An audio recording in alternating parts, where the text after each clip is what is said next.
Você pode não ser o mais bonito, mas é o melhor. Querido, deixa eu te falar uma coisa. Se existe uma coisa que nos mantém vivos, é a aliança.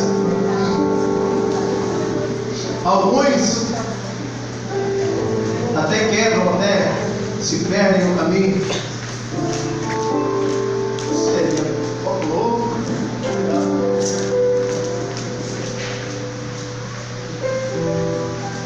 Eu queria falar hoje de sonhos. Eu dei uma palavra para Dona Joana, mais linda do que nunca.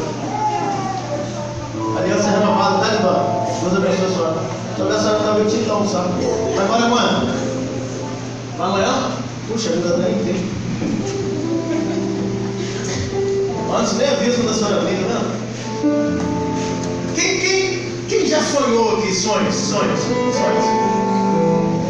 Há uma diferença muito grande dos sonhos que temos para os sonhos que acreditamos que Deus tem para nós. Tá bom? Sonho é um negócio meio doido. Sonho é uma operação inconsciente. Ó, vem comigo, hein? Sonho é uma operação inconsciente,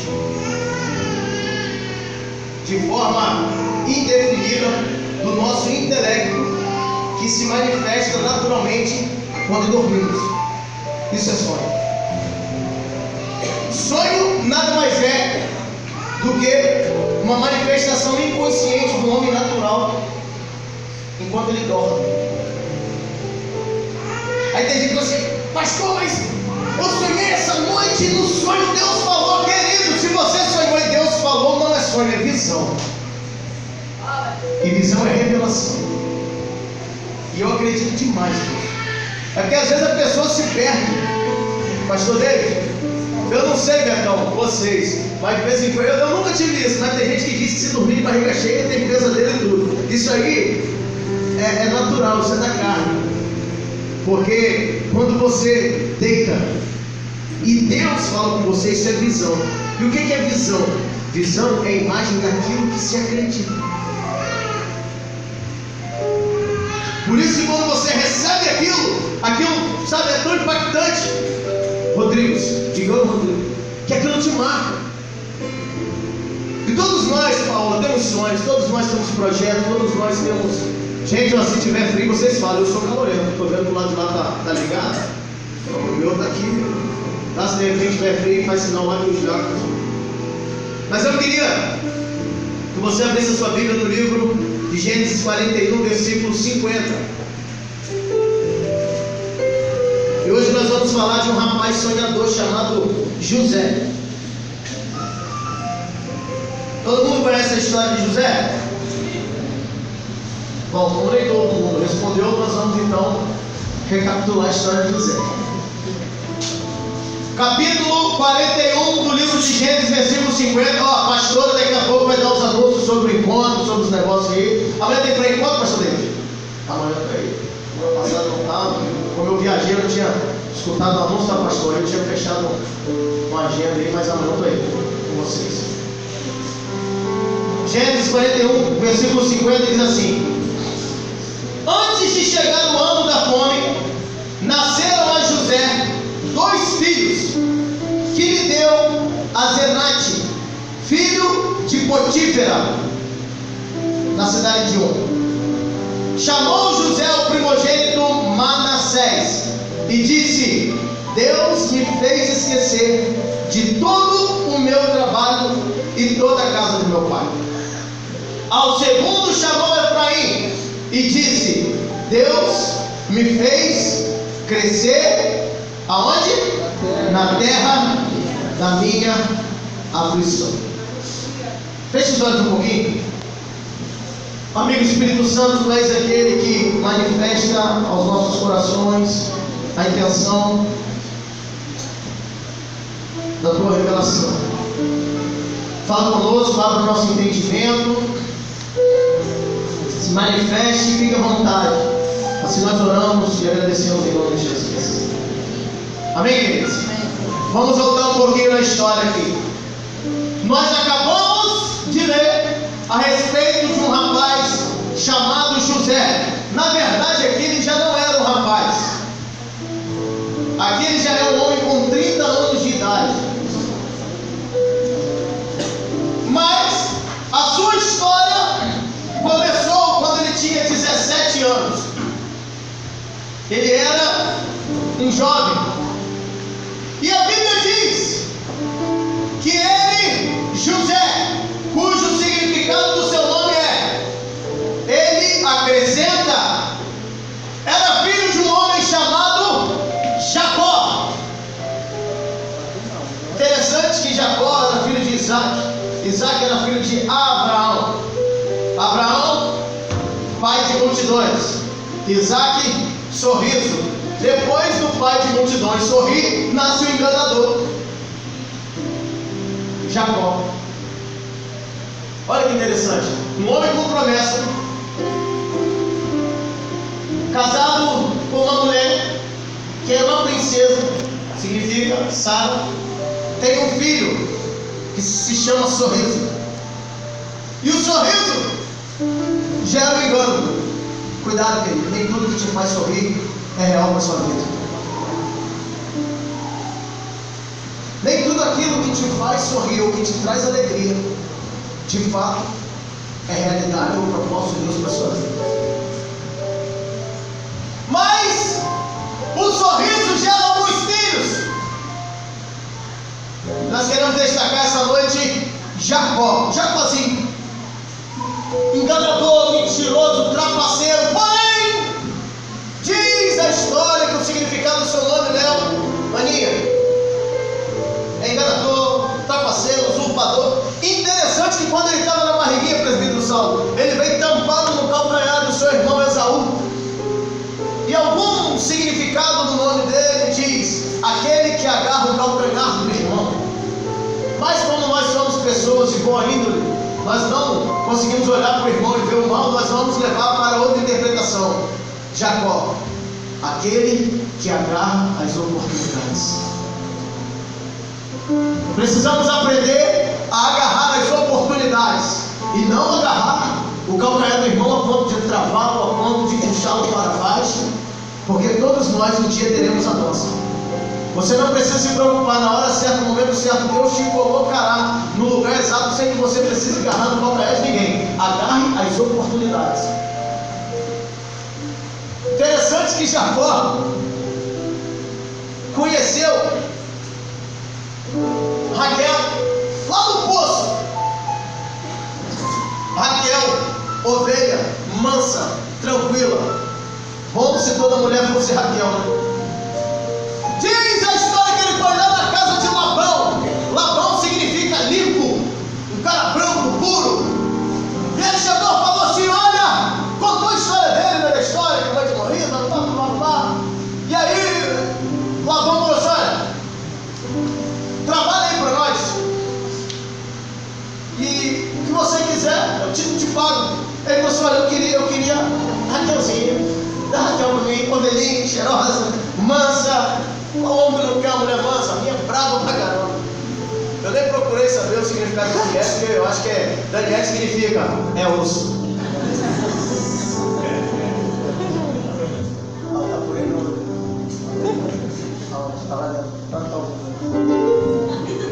Mas diz a Bíblia que o enganador trapaceiro trabalhou 7 anos e na hora que recebeu o prêmio, sabe o que ele recebeu? Uma vaca brava. É o que significa o nome Lia na Bíblia. Lia, a mais velha, cujo significado é vaca brava. Bem feito, pode enganar os outros.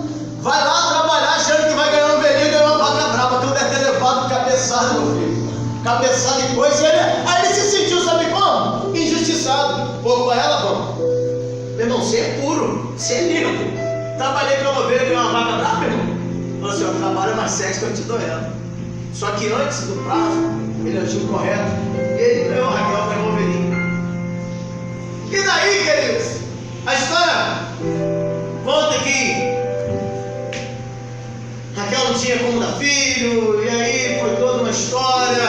Apareceram concubinas. E Jacó começou a gerar alguns filhos, e dentre eles José.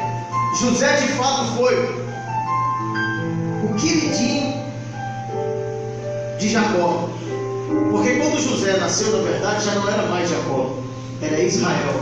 Por quê? Porque Deus havia tratado o seu caráter. Por isso que eu tenho por hábito dizer que Deus, quando quer mudar a história de alguém, Ele começa transformando pelo seu nome. Deus vai mudar a sua identidade, de derrotado para vencedor, de enfermo para saudável, de pobre para muito rico,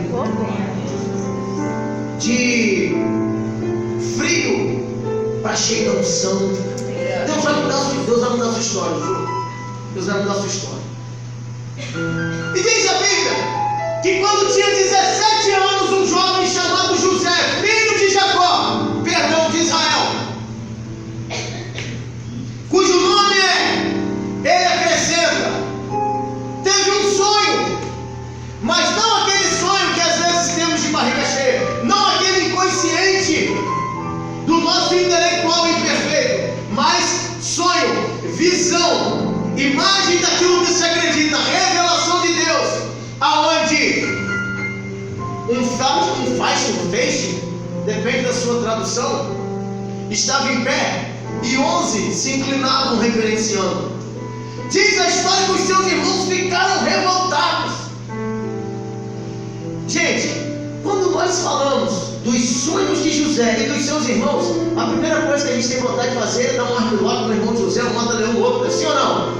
A gente pensa logo assim, rapaz, cambado que vacilou, o time tá geral, vamos pegar esse e arrebentar. É verdade, não é, gente? Todo mundo pensa logo assim, pô, covardia que fizeram com José, cara. Venderam José e tal. É ou não é? Só que muitas das vezes a gente não para pensar. Os irmãos de José são os filhos de Jacó, os filhos de Israel. E os filhos de Israel são aqueles que representam as 12 tribos escolhidas por Deus. Vocês já pararam para pensar que os irmãos de José são Rúben, Simeão, Dan, Naftali, e por aí vai, Gade, Benjamim, Simeão, Azer, e assim vai.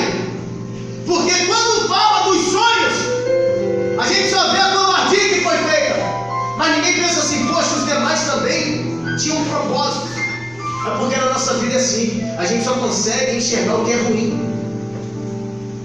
Quando alguém faz alguma coisa, aqueles 99% que foram benfeitorias são esquecidos por aquele 1% de vacilo. Mas nós não estamos aqui para advogar essa causa. Mas eu queria chamar a sua atenção. Os irmãos de José são as 12 tribos de Israel. São aqueles que nasceram no relacionamento de Jacó de Israel com Lia, com Zilpa, com Raquel, com a outra mulher, que eu esqueci o nome dela, Bila. Mas diz a Bíblia que por José externar os seus sonhos, ele não foi muito bem visto. A Bíblia diz que o pai falou assim, olha, vai lá, seus irmãos estão trabalhando, eu quero saber como é que eles estão, queridos. José era o 8º filho, ele devia ser pequitinho. E pô, meu irmão, você sabe que todo irmão caçula cagueta mesmo, não adianta. Às vezes ele está querendo receber uma gracinha do pai, e ele der do irmão mais velho, não tem jeito, ele precisa receber alguma coisa. Por isso que a Bíblia fala, é mais ou menos assim, Davi. Cadê Davi? Mais ou menos assim, Davi. Um pouco maior, mas não, olha aí, irmão. Não é porque, sabe como é que era? De repente era isso que motivava José a dar uma alfinetada nos irmãos. E a Bíblia diz que os irmãos ficavam bravos com ele. E um dia eles falaram, vamos jogar esse vacilão na cisterna, vamos jogar ele na cova. Só que se você ler a história lá no capítulo 37, a Bíblia diz que a cisterna estava vazia, a cova estava vazia. Hoje, se você for na minha casa, a cisterna é concretada. Naquela época não existia isso. Eles apenas cavavam um poço. E se eles cavavam um poço, Rodrigo, quer dizer que era terra, e a água com terra gera lama. Se estava vazia, a única coisa que tinha no fundo do poço era lama. Sabe o que eu entendo? Que os irmãos de José, por inveja dele, mesmo tendo chamado, mesmo tendo propósito, lançado no fundo do poço, na lama.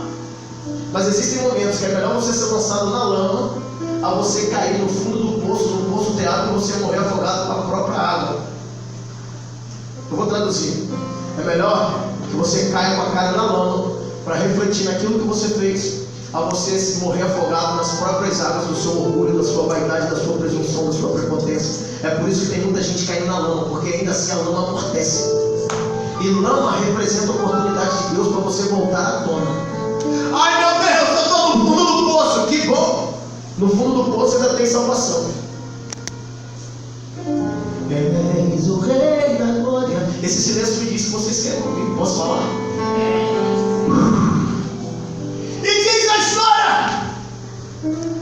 que antes dele ser lançado, Jacó tinha tanto amor, gente, que Jacó fez uma túnica para ele. E essa túnica era colorida. Pastor, mas por que colorida? Porque quanto mais adornada, mais significado e importância. Eu fico imaginando um burrinho de cigano, ó. Imagina a túnica, uma túnica longa. Por quê? Há um significado na túnica. A túnica longa e toda adornada de várias cores, para o pai que presenteava o filho, significava o seguinte: eu profetizo que o meu filho será um homem cheio do poder e da unção de Deus, e será um homem muito próspero. Túnica longa e colorida representava ministério abençoado e prosperidade na vida material e financeira. Mas se José tinha outros irmãos, por que Jacó deu a túnica só para ele? A túnica era direito legal do primogênito. E se nós analisarmos a história, Jacó tinha 4 primogênitos: o filho de Lia, o filho de Bila, o filho de Zilpa e agora o filho de Raquel. Por hereditariedade seria Rúben o primeiro a fazer uso dessa túnica.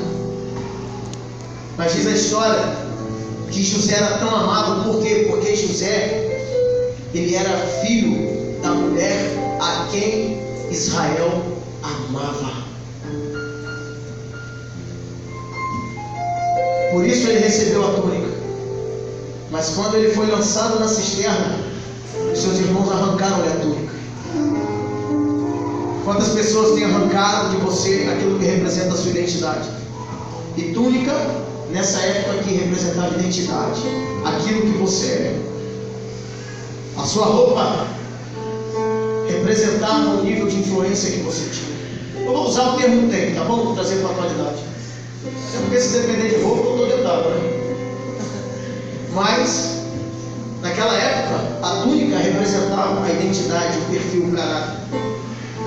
E tem muita gente que até hoje projeta lançar o seu irmão no fundo do poço, e a primeira coisa que faz é querer denegrir a sua identidade. A primeira coisa que faz é querer denegrir a sua moral. Sabe por quê? Porque se eu conseguir denegrir a sua moral, a sua identidade, eu consigo lançar você no fundo do poço.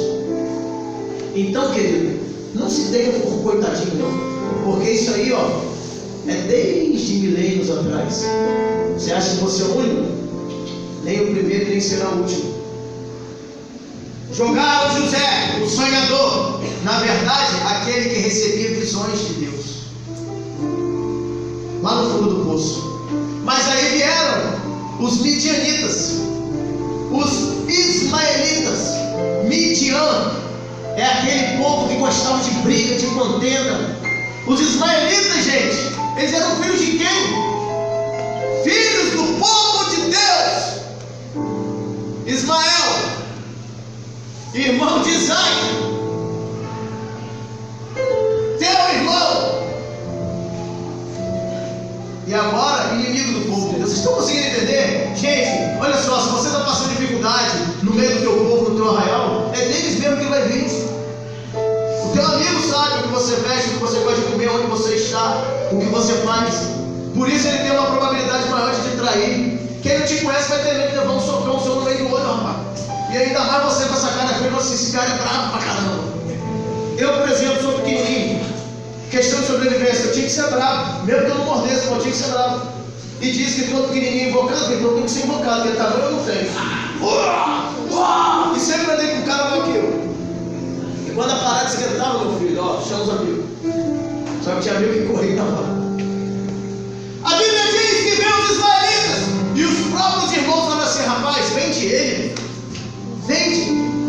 Ei, quanta gente está sendo vendido porque acredita numa visão. Quantos projetos de Deus estão sendo vendidos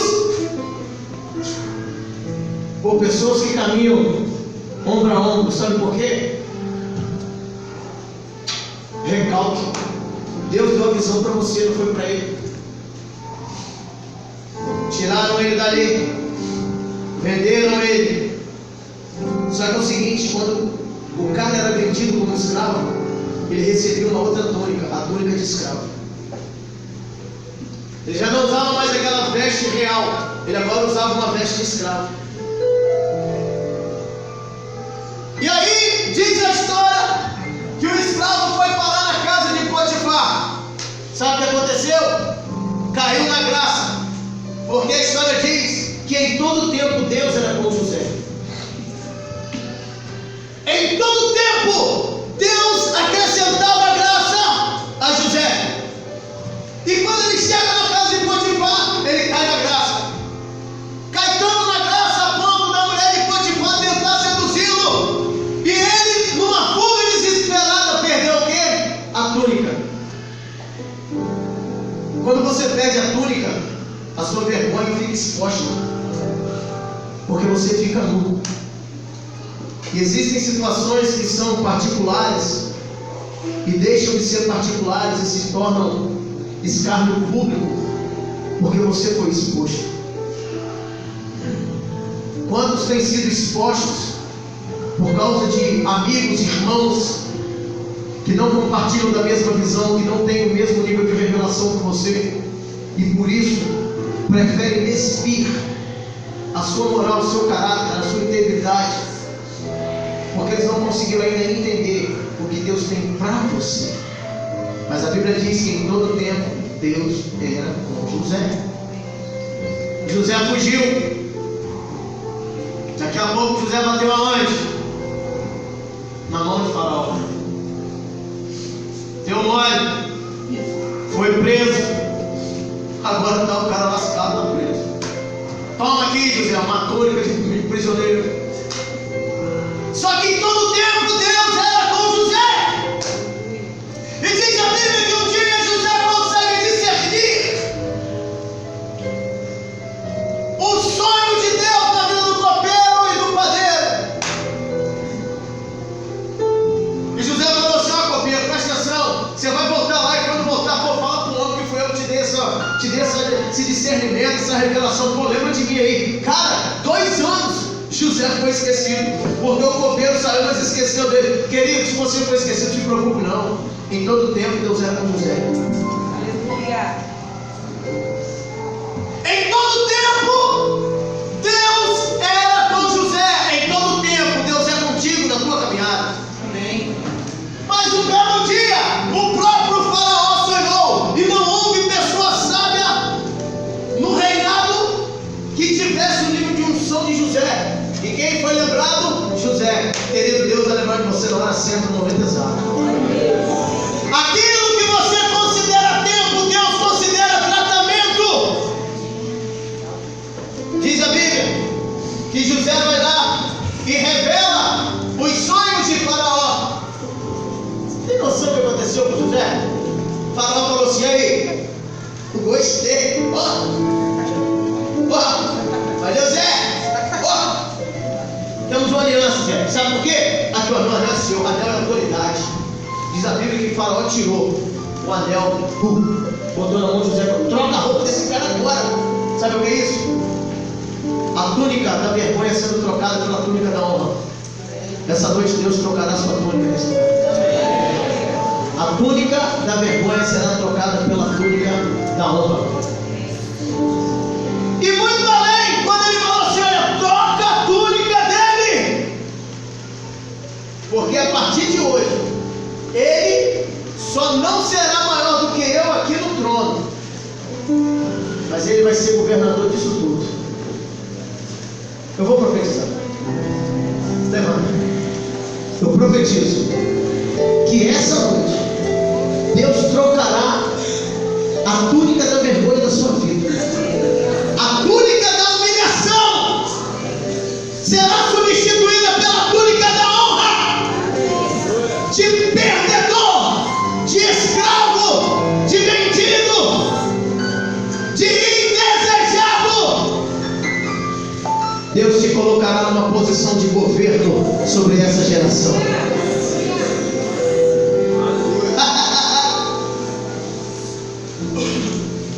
Interessante que, se nós repararmos a vida de José, e eu começo a pregar agora, e o resto vai só introdução.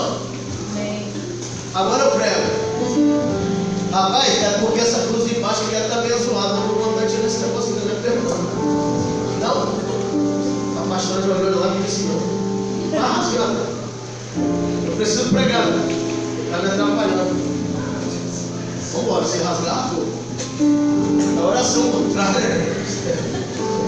Querido, vem aqui. Foi só a introdução, vou dar uma mensagem agora.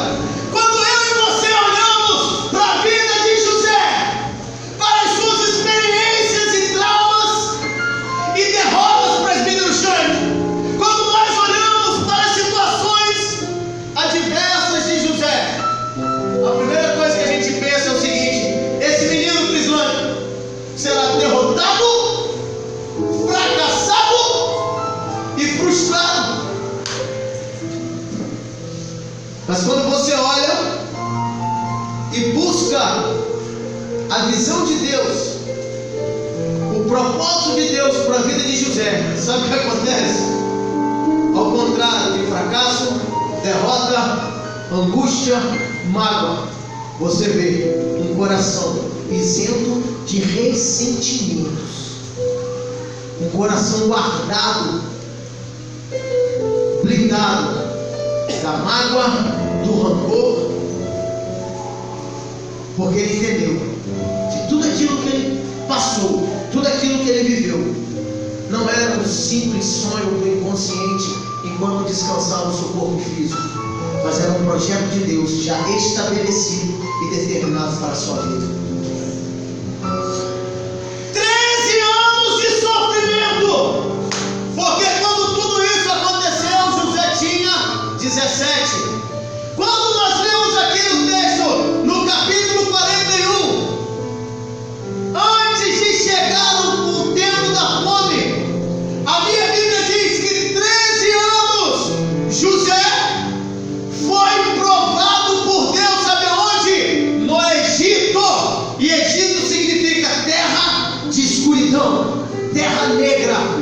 Querido, a minha Bíblia diz que no Egito, em todo tempo, Deus era com José. Deixa eu te falar uma coisa: vai ser um momento de dificuldade, de tribulação, de adversidade, que a glória de Deus se manifestará na sua vida. Pode aplaudir Jesus, aplaude mesmo, né? 13 anos no Egito.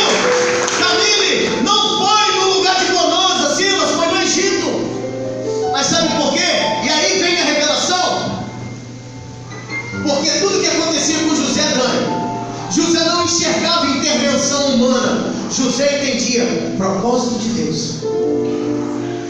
O grande problema é que nós vemos tudo como intervenção humana. Aquilo que não deu certo, porque fulano não me ajudou. Para! Se não deu certo, aquilo que você queria, é porque certamente Deus tem algo melhor e maior do que aquilo que você espera receber. Não. Eu vou professar. És o Rei da Glória. Se não deu certo, não é porque é sua tia, porque o vizinho fofoqueiro, porque o colega do trabalho que é curimbeiro. Ele não tem nada com isso, porque quem governa a sua vida é Deus. Léo, não teve intervenção humana, existe propósito de Deus. Entendeu? Não tem, Vivi, não tem.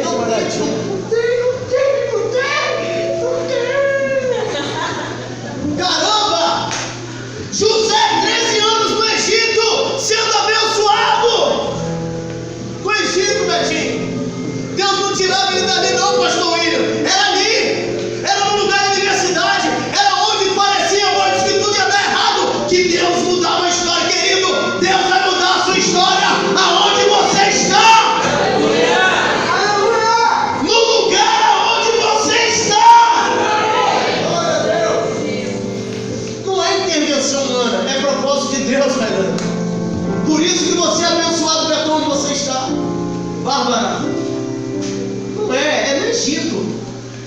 Mas por que no Egito? Porque o Egito nos faz buscar mais a presença de Deus. Quando tudo está contrário, a probabilidade de eu orar, de eu buscar, de eu jejuar, de eu clamar é maior do que quando tudo na cela está favorável. É ruim, é aquilo. Porém, José não enxergava as adversidades como intervenção maldosa de homens maldosos. Em todo tempo ele sabia que Deus era com ele. E aí diz a Bíblia: antes de chegar o ano da fome, antes de chegar os dias maus na sua vida, Deus muda tudo. Olha só, Fábio, eu sei situação que o cara já estava no Egito. Egito, para quem pensa assim, o cara fala: meu Deus, eu estou no Egito. Antes, mesmo no Egito, antes de chegar o tempo de escassez, Deus muda a história. Pastor Sérgio, tu és lindo, tu és bem-vindo em nosso meio. Senta aqui, ó. Aqui, pastor, senta aqui na frente. Não, senta aqui. Não, senta aqui. Porra, a obediência, senta aqui. Aqui quem manda sou eu, sua igreja manda. É uma honra receber o senhor aqui. Eu ainda tenho aliança com homens assim. Cá, pastor, deixa eu te dar um beijo. Puxa vida.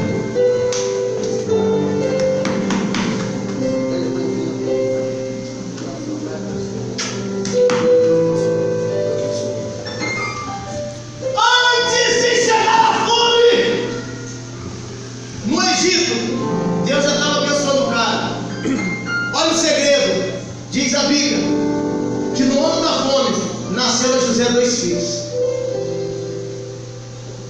O segredo da vitória de José está revelado em 2 nomes. Quem deu esse filho a José? Uma mulher chamada Zenate, cujo o significado é dedicado a Deus. Ela era filha de Potífera. Ela assim, ligada a Potifar, Potífera significa sacerdote. Então presta atenção. Uma mulher dedicada ao Senhor, filha de um sacerdote na cidade de On. On significa fortaleza, no Egito.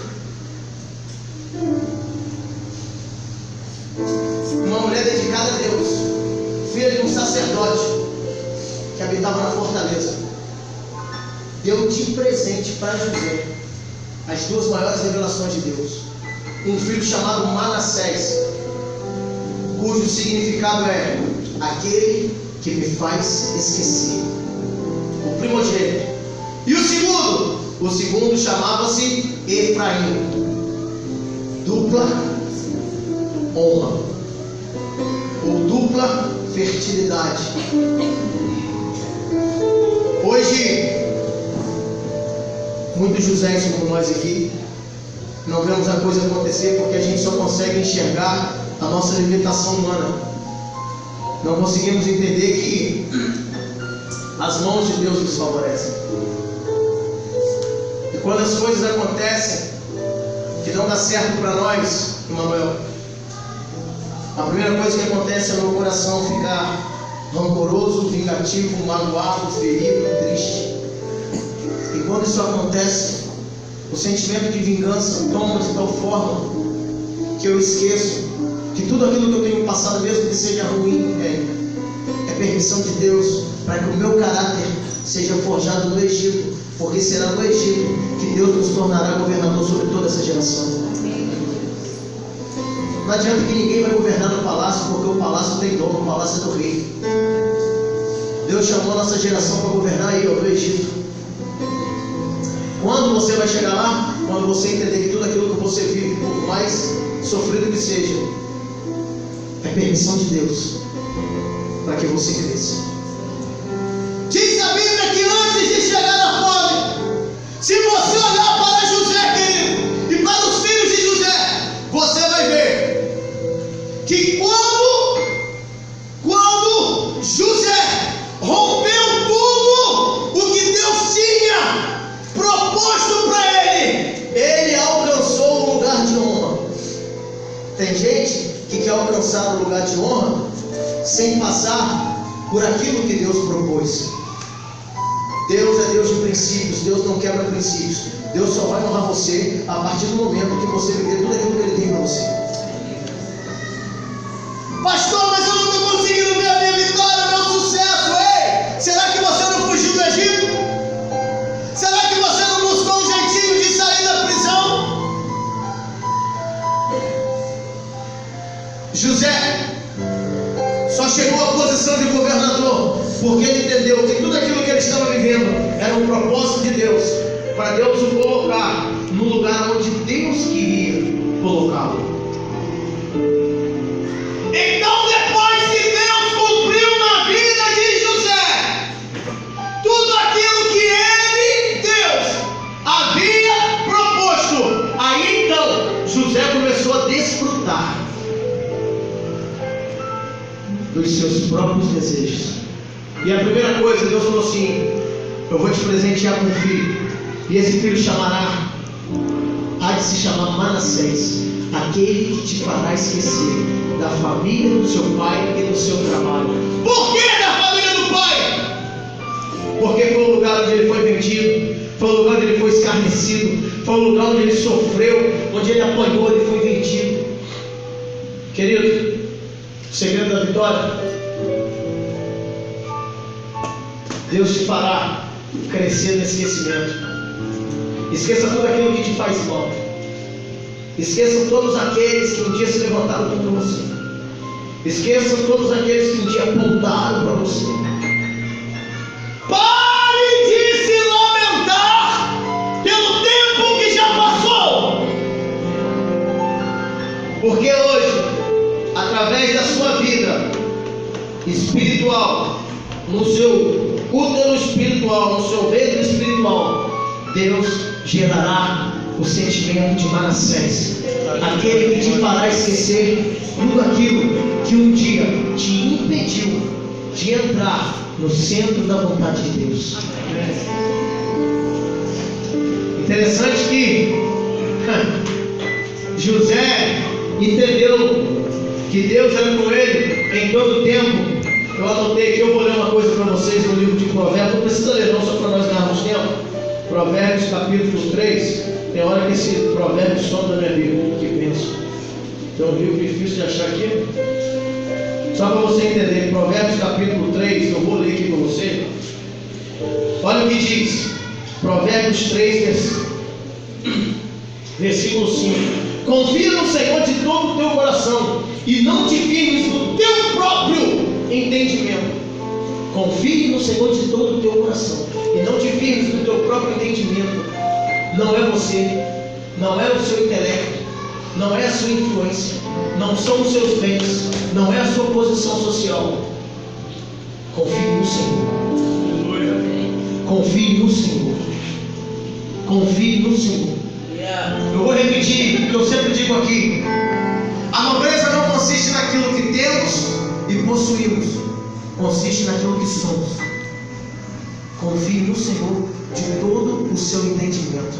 O segredo do sucesso de José foi confiar em Deus em todo o tempo. Amém. Reconhece-o em todos os teus caminhos e Ele endireitará as tuas veredas. E aí, sabe o que aconteceu na vida de José? Quando José entendeu que tudo que ele vivia era um propósito de Deus, nasceu Manassés. Mas eu quero te dizer uma coisa: a segunda fase da vida vitoriosa de José. Se Manassés não nascer em nós, jamais nascerá Efraim. Antes de vir a dupla honra na vida de José, primeiro teve que vir o esquecimento. Ele teve que limpar o coração. Ele teve que fazer uma faxina espiritual, botar mágoa, ressentimento, traumas, aflições, até mesmo pessoas para fora. Porque Deus não nos dará, Efraim, dupla honra, fertilidade se primeiro não for gerado em nós Manassés. E aí, o segundo tem por significado duplamente frutífero. Você sabe o que é isso, filho? A Bíblia diz, no livro de Gênesis, capítulo 41, versículo 51, chamou o primogênito Manassés e disse: Deus me fez esquecer de todo o meu trabalho. Querido, tudo aquilo que ele teve que suar para conquistar lá atrás, debaixo de pancada, de humilhação, de sofrimento, de vergonha, de dor, foi conquistado, sabe aonde? De dentro para fora. Agora você já conseguiu ver gestação sem processo? Nós temos grávidas aqui. Para que um filho nasça, necessário é passar pelo processo. Existem pessoas querendo ver o fruto do seu relacionamento, mas não querem suportar a dor do processo. Você não vai gerar se você não entender que necessário é suportar o processo. E gestação traz transformação. Gestação traz dor, traz incômodo. Gestação traz inquietação. Mas no final dela, vê se não tem tudo a ver, nasce o Manassés. Aquele que te faz esquecer toda a jornada daquele processo árduo. Aquele que te fará esquecer das pessoas que te traíram, das pessoas que te venderam, das pessoas que te humilharam. Mas necessário é que você entenda que o processo de Deus é necessário na tua vida, para que venha a dupla fertilidade. Antes que venham os dias maus, é necessário gerar Manassés, esquecimento. Eu queria que você fechasse os olhos um pouquinho. Eu vou falar algo que eu gostaria que você repetisse. Fala assim: Senhor Deus, por favor, me faça esquecer tudo aquilo que um dia me fez sofrer. Me faz esquecer tudo aquilo que um dia me magoou, me feriu. Pessoas, palavras, gestos, desprezo, maldição. Me faça esquecer, porque hoje eu gerarei em mim, na minha vida, de dentro para fora, o Manassés. Ei! A segunda fase na vida de José se deu também no Egito, quando ele gera Manassés, quando a dedicação a Deus, debaixo de um sacerdócio, na fortaleza, veio o segundo plano de Deus. Agora é hora de gerar no Egito a dupla honra, porque você já está limpo da mágoa, da tristeza, da frustração. Queridos, hoje é noite de cura da nossa alma. Aleluia, glória a Deus. Hoje Deus está curando vidas nesse lugar.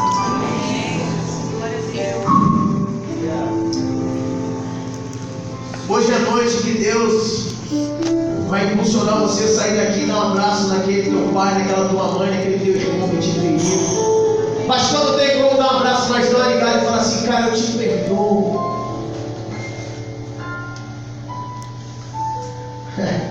Porque Efraim vai nascer hoje. Aleluia! Glória a Deus! Interessante que depois de ter passado tudo isso no Egito, Deus tinha preparado para José um crescimento duplo. Pensa você que depois que vier o esquecimento, Deus vai tirar você daí, não. Deus vai fazer você florescer no lugar que você está. Deus vai honrar você aonde você está. Deus vai permitir que seja dupla honra aonde você está, para que todos vejam que, independente de influência humana, Anderson, em todo tempo Deus está contigo. Aqui no Egito, depois das dificuldades superadas, depois do esquecimento das perdas, Deus reverte o quadro de José. Somente depois de um caráter transformado é que se pode ver a gestação de uma dupla honra. Hashtag fica a dica: ninguém será honrado se primeiro não tiver um caráter transformado. Deus não vai desperdiçar honra com quem não merece honra. Primeiro que honra é mérito por algo feito. Querido, pódio, troféu, não cai bem na mão de quem não participou da corrida. Quando eu e você não acreditamos nas visões de Deus para nós, nós não somos merecedores de subirmos ao pódio e erguermos o troféu, porque deixaria de ser honra. Precisamos ter o nosso caráter transformado. A Bíblia diz que aquele a quem o Senhor acrescenta, José, depois de ter tudo aquilo, todo o passado removido, toda a tristeza, toda a mágoa, e sabe quando foi que Deus comprovou tudo isso? Quando chegou o momento dele se tornar governador e a escassez veio, e Deus traz de volta, o faz reencontrar os seus irmãos, as mesmas pessoas que traíram, que venderam, que bateram, que açoitaram. Ei, você vai saber amanhã que Deus vai te honrar nessa terra quando aqueles que te perseguem virem, porque se permitirão serem tratados. Muitos não governarão porque não querem ou não vão abrir mão, não vão entender a visão. Mas o primeiro sinal vai ser o seu encontro cara a cara com aquele que te feriu, com aquele que te magoou, aquele que botou o dedo na sua cara e falou assim: olha, é isso, isso e isso. A Bíblia diz que primeiro José tirou onda com os irmãos, né? Ele falou através de intérprete, para que ninguém entendesse nada. Depois projetou tudo aquilo. E diz a Bíblia que depois que os irmãos voltaram e tal, José falou assim: olha só, cara, deixa eu fazer uma pergunta. Você tem pai? Sabe por quê, querido? Quem bate esquece, mas quem apanha sempre lembra. Sim ou não? Verifica aí no seu coração, no seu quadro aí de memórias, se você não feriu ninguém lá fora. Porque até para isso, até para que Deus honre você, é necessário que você peça perdão também. Às vezes somos tão injustiçados, só queremos ser perdoados, mas não queremos perdoar. Aliança é via de regra. Você dá para receber. Não quero te enganar não, mas se você não liberar o perdão, também você não recebe. Se você não abençoar, você não é abençoado. Se você não liberar, você não será liberado. Preciso terminar, mas eu estou mandando falar. Mas é o que diz o Evangelho: dá o outro lado. Pastor, eu vou dar o outro lado para bater? Não, seu povo. O outro lado é a atitude. Quando a Bíblia diz que aquele te bateu, dá o outro lado, não é para você dar a cara para o cara dar um soco, não. É para você mostrar a bondade na maldade que ele foi feita. Se dependesse de mim, filho, era faca na caveira, eu passo o rodo em geral. Só para quebrar o gelo, tá muito silêncio. O iracundo, rapaz, ia andar de pesqueira. Vacilou. E aí não usar o nome de Jesus aí. Não, Jesus, sai daqui, fazendo. Cantava ainda, prefeito Raul. Fariseu. Mas tem que dar o outro lado, cara. E o outro lado, muitas das vezes, é você gerar Manassés. É muitas das vezes engolir a seco. É muitas das vezes aquele que quebrou a aliança com você. Você olhar nos olhos dele e falar assim: eu te amo. Está liberado. Seja abençoado. Porque isso favorece muito mais a você do que quem a recebe. O cara vai te ignorar, o problema é dele. Mas gera Manassés em você. Vai nascer Manassés de tudo que é jeito. Tá vendo Manassés grande aí, diabo Paulinho?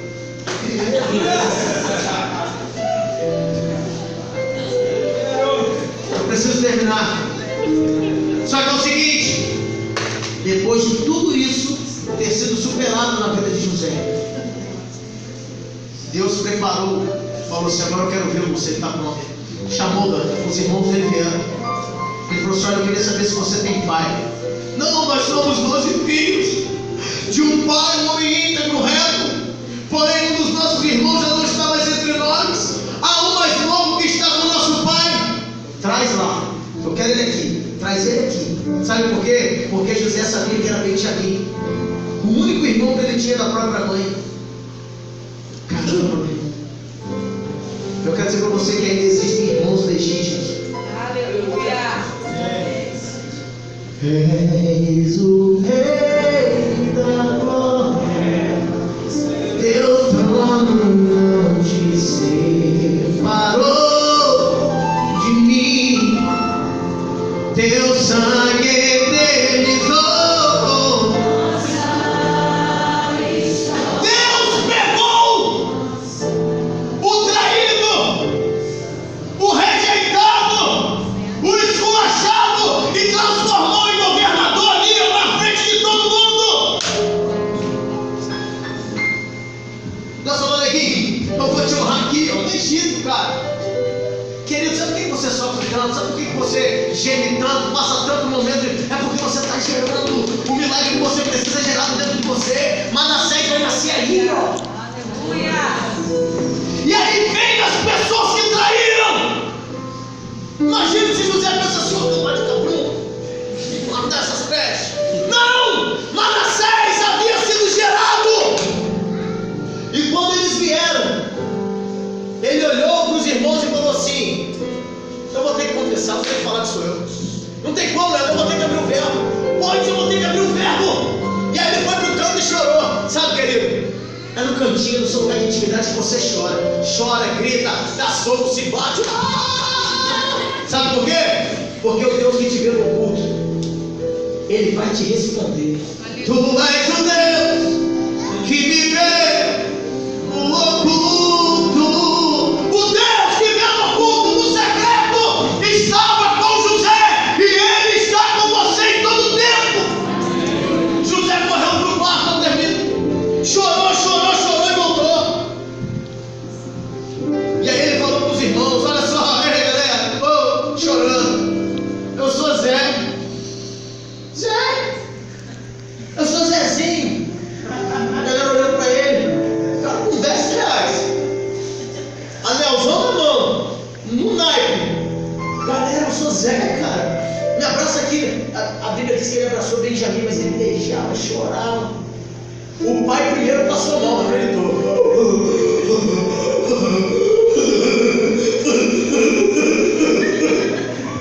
Zé, meu filho, você tá aí!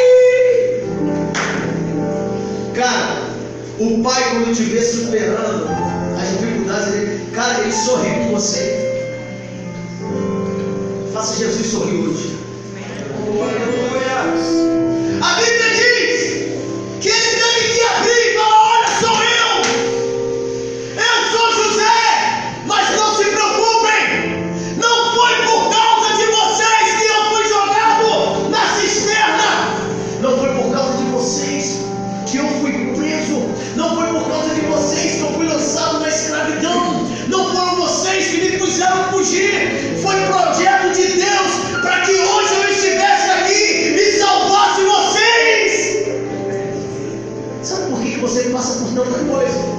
Porque o projeto de Deus para a sua vida é que você seja a resposta para essa geração aí fora. Aleluia. Para de se lamentar. Você só passa por isso porque você é projeto de Deus para salvar a sua casa. Meu Deus! Meus irmãos estão ricos, eu estou quebrado.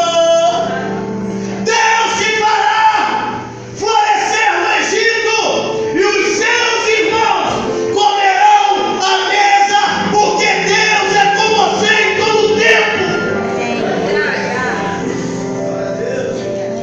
Sabe aquele escravo desprezado governador sobre todo o Egito. Eu não sei qual é o seu Egito hoje, cara.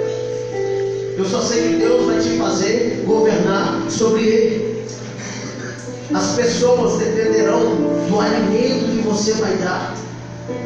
Sabe o que a Bíblia diz? Que enquanto José estava no Egito, Deus era com ele ajuntava trigo. Trigo é a matéria-prima que se faz o pão. Pão é aquilo que alimenta, e o pão da vida é? O pão da vida é? Vamos espiritualizar.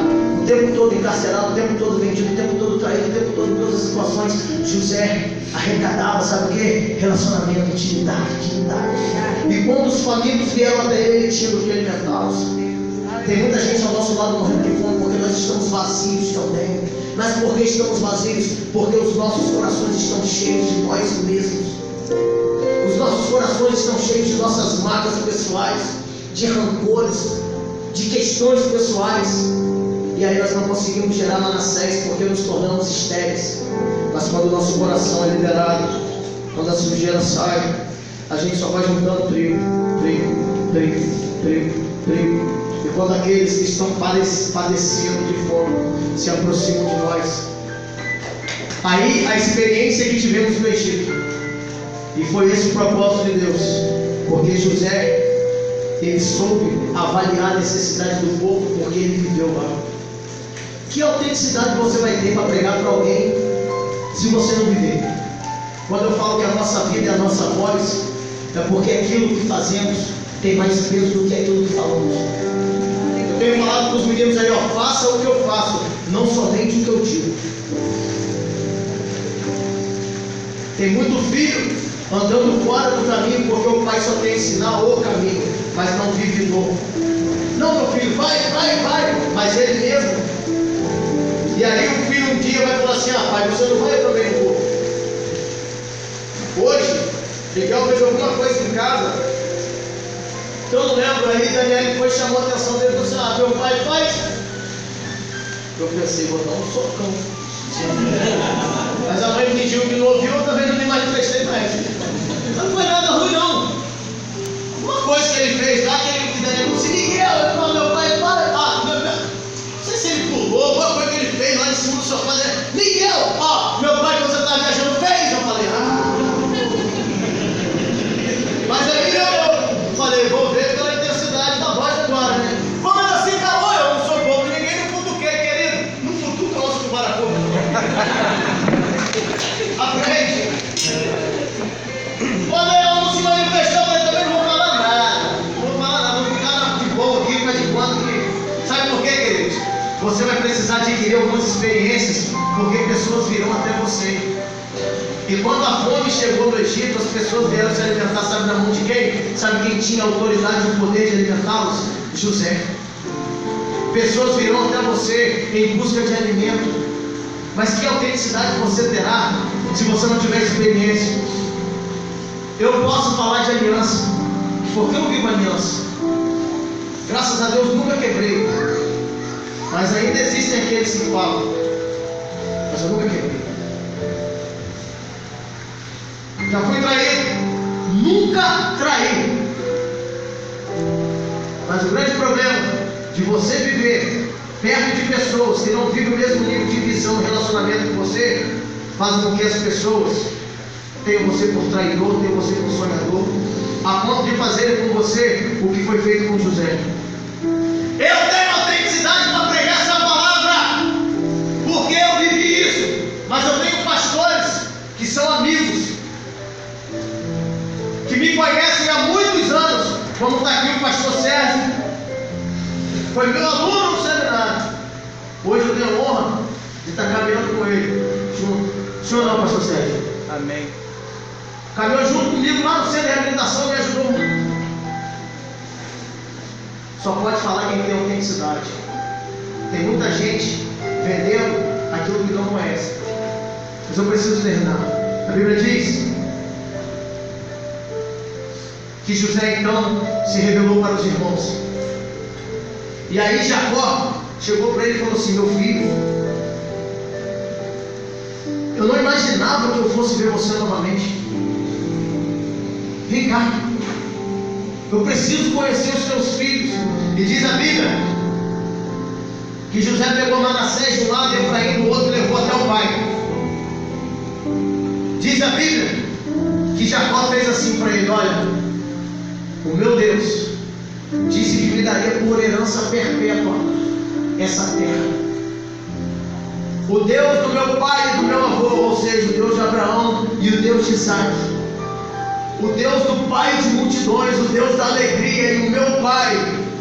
Imagina ele falando. Sabe o que significa? Jacó é usurpador, Jacó é traidor, é mentiroso, tudo de ruim. Mas quando ele se tornou Israel, nesse contexto significa aquele que governa com Deus.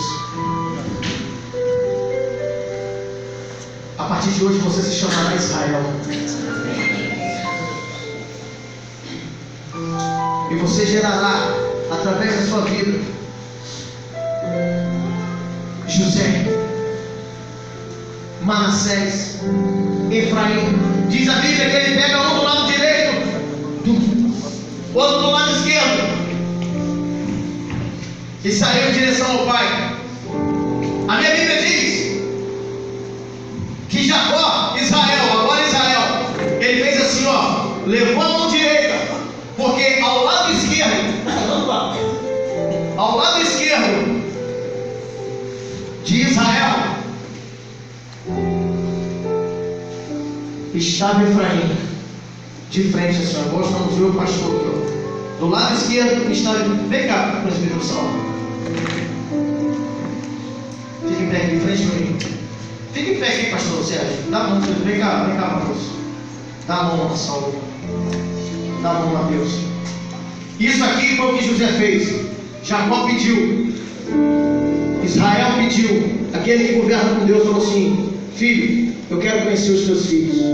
A Bíblia diz que José trouxe Efraim e Manassés. O esquecimento e a dupla honra diante daquele que governa com Deus. Só que Jacó olhou para ele e falou assim: olha, a partir de hoje os teus filhos serão meus, porque as nossas primícias pertencem ao Senhor. Mas diz a Bíblia que Israel fez isso aqui, ó, pegou a mão direita, chega a cabeça para cá, presbítero, colocou sobre Efraim e a esquerda sobre Manassés. Bota a cabeça aqui, não, Deus. A Bíblia diz que quando José viu o pai fazer isso, falou: não, pai, não, o primogênito é Manassés. A sua mão direita tem que estar sobre a cabeça dele. Efraim é o segundo. Aquele que governa com Deus falou assim: não, meu filho, porque esse aqui te fará esquecer de tudo que você viveu, mas esse aqui vai eternizar os projetos de Deus para a sua vida. A mão direita, quando é posta por um pai, isso vale até hoje, sobre a cabeça de um filho. Licença, tá, pastor? Quer dizer que o pai está abençoando o filho com toda sorte de bênçãos e prosperidade sacerdotal. Filho, não pode sentar, obrigado. Sacerdotal, financeira, material. E quando aquele que governa com Deus levou a mão sobre a cabeça da dupla honra, ele disse assim: olha, José, a dupla honra será perpétua na tua vida, porque a partir de hoje o Senhor teu Deus entrega em tuas mãos por direito essa terra. Eu acho que você não entendeu e eu vou terminar aqui. Faz assim com as suas mãos. A mão direita do Senhor nessa noite está sobre a sua vida. Aleluia. O mesmo propósito que Deus tinha sobre a vida de José, Deus tem sobre as nossas vidas. Aleluia. Nos fazer multiplicar e crescer no Egito, independente da situação atual. Mas ninguém verá a dupla honra se primeiro não houver gerado o esquecimento, se primeiro não abrir mão da mágoa. Pode subir aqui os adoradores.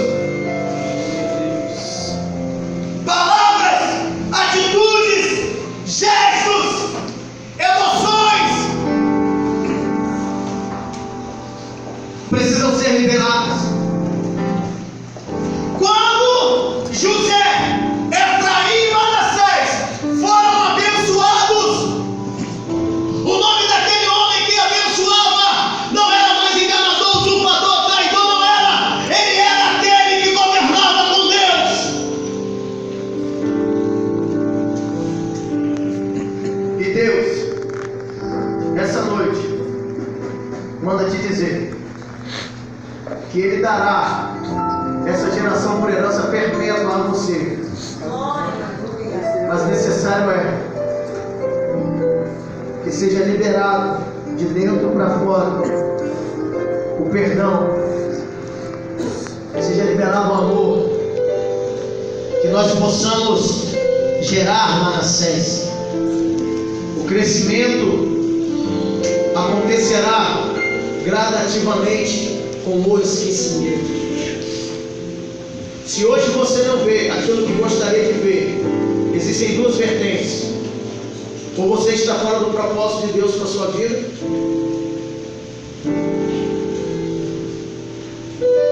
ou você está fora do propósito de Deus para a sua vida. Eu queria que vocês colocassem sobre os pés.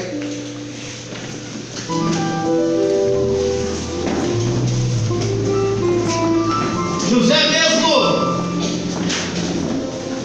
mesmo sendo humilhado, mesmo sendo afrontado, mesmo sendo maltratado,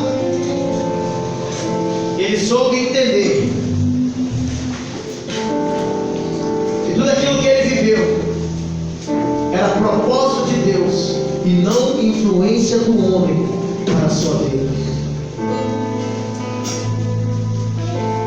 E essa noite eu quero orar por sua vida, para que em primeiro lugar uma lavagem espiritual seja feita no seu coração. Aqui, no nosso Egito, é lugar de você deixar toda a mágoa, toda a tristeza, toda a frustração, toda a aflição, tudo! Hoje é noite de cura!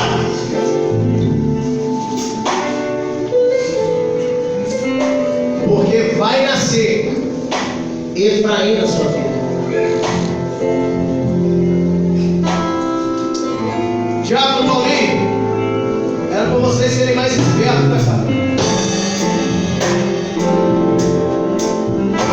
Eu queria que você fechasse os olhos. E eu quero que vocês comecem a falar com Deus aí. Eu não sei em que tipo de cisterna, eu não sei quantas túnicas roubaram de você. José foi vendido por 20 moedas de prata, 20. Judas vendeu Jesus por 30. 30 você conseguia comprar um escravo. O preço que foi pago por José não valia nenhum escravo.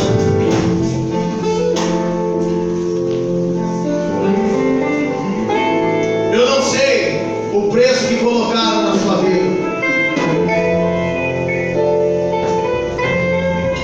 mas eu quero dizer para você que essa noite necessário é que você comece a gerar Manassés, aquele que trará esquecimento, dores, traumas, frustrações, preparando o Efraim.